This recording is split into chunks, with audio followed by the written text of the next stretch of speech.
నమస్తే ప్రజాప్రతినిధి న్యూస్ కు స్వాగతం. అలవాటుగా నేరాలకు పాల్పడే వ్యక్తులపై పీడీ యాక్ట్ నమోదు చేయడం తప్పదని జిల్లా ఎస్పీ నరసింహ హెచ్చరించారు.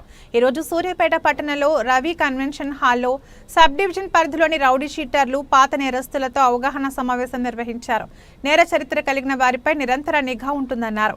గంజాయి, వాటి మాదక ద్రవ్యాలు అమ్మడం, తాగడం వంటి వాటికి దూరంగా ఉండాలన్నారు. ఈ సందర్భంగా మంచి సత్ప్రవర్తన కలిగి ఉంటామని పాత నేరస్తులతో ఎస్పీ ప్రతిజ్ఞ చేయించారు. డిఎస్పీ ప్రసన్న కుమార్, సిఐలు, ఎస్ఐలు ఉన్నారు. ఖచ్చితంగా పోలీస్ మీ మీద ఉన్నటువంటి ఈ యొక్క ఏదైతే షీట్స్ ఓపెన్ చేసిరో దాన్ని ఖచ్చితంగా రివ్యూ చేసుకుంటాం. 10 సంవత్సరాల పైచిలుకు ఎవరు కూడా మీకు తెలుసో తెలియదో ఒక్కసారి ఓపెన్ చేసినటువంటి ఒక్కసారి పోలీస్ స్టేషన్లో రికార్డులో నమోదైతే ఒక్కసారి పోలీస్ రికార్డులో నమోదైతే ఆ రికార్డు అట్లనే ఉంటుంది.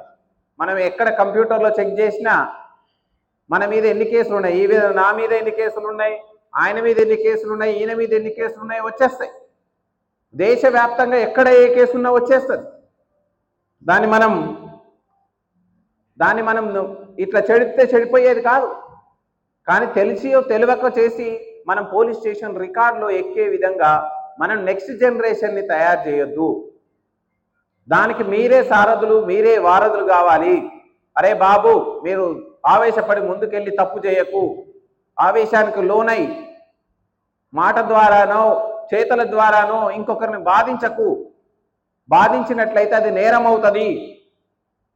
తదుపరి దాన్ని మనసులో పెట్టుకొని ఇంకా పెద్ద నేరం కావడానికి అవకాశం ఉంటుంది అని చెప్పి మీరందరూ కూడా వాళ్ళందరినీ కంట్రోల్లో పెట్టాలి. ఊర్లో, సమాజంలో న్యాయాన్ని సమర్థించండి. తప్పు ఉన్న వ్యక్తిని మనం ఖచ్చితంగా న్యాయస్థానాల దృష్టిలోకి తీసుకొచ్చి మనకి శిక్ష పడేటట్టు చేయండి.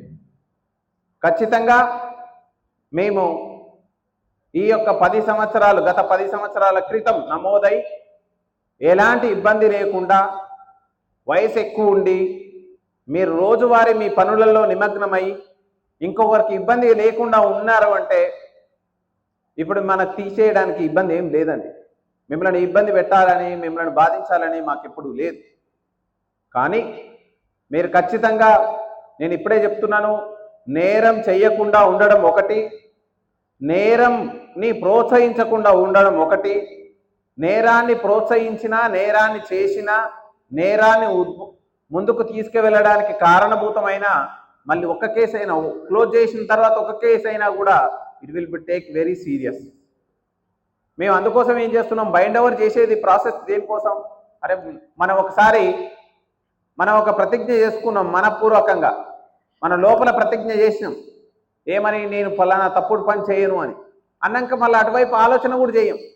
దానికోసమే బైండ్ ఓవర్. బైండ్ ఓవర్ అంటే ఏంటంటే పోలీస్కి మీరు ఇచ్చేటువంటి మాట, సార్ నేను ఏ తప్పు చేయను అనేది. అప్పుడు ఏంది, మీ యొక్క పనిలో మీరు నిమగ్నమైనారనుకోండి, కొన్ని పెద్ద ఉపద్రవాలు మీ దరి చేరకుండా ఉంటాయి.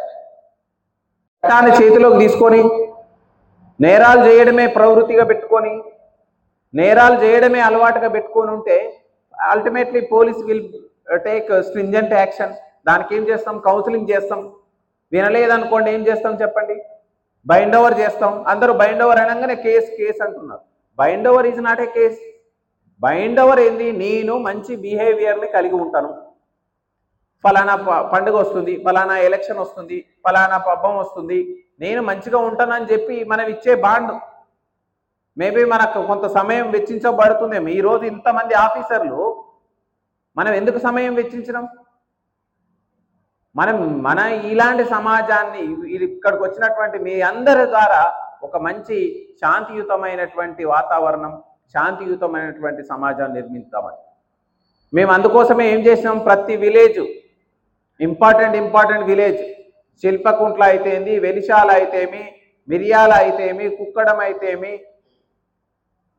కలకోవ అయితేమి, చింతలపాలెం అయితేమి, రఘునాథపాలెం అయితేమి అండ్ మునగాలలో ఇంపార్టెంట్ విలేజ్, ప్రతి విలేజ్ను మేము తిరిగినాం. పోలీస్ ప్రజా భరోసా అనేటువంటి కార్యక్రమం పెట్టినాం.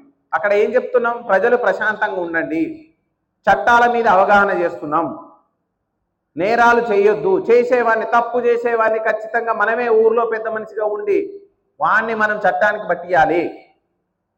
ఎప్పుడూ కూడా న్యాయాన్ని సమర్థించాలి. ఈరోజు మద్యానికో మాంసానికో డబ్బుకో దేనికో లొంగి మనం ఏం చేస్తున్నాం? ఊర్లో ఉన్న పెద్ద మనిషి తరీకలో ఉన్నాయన వీటికి లొంగి అన్యాయాన్ని సమర్థిస్తే సమాజం ఎటు పోవాలి?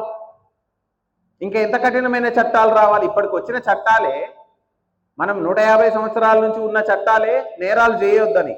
మనం నేరాలు చేసే వ్యవస్థని మనం ఇంకా ముందుకు తీసుకెళ్దామా? మనం ఈ భూమి మీద పుట్టి మంచి చేయడానికి కదా పుట్టింది. మీరందరూ కూడా దాన్ని పెద్దగా ఆలోచించండి.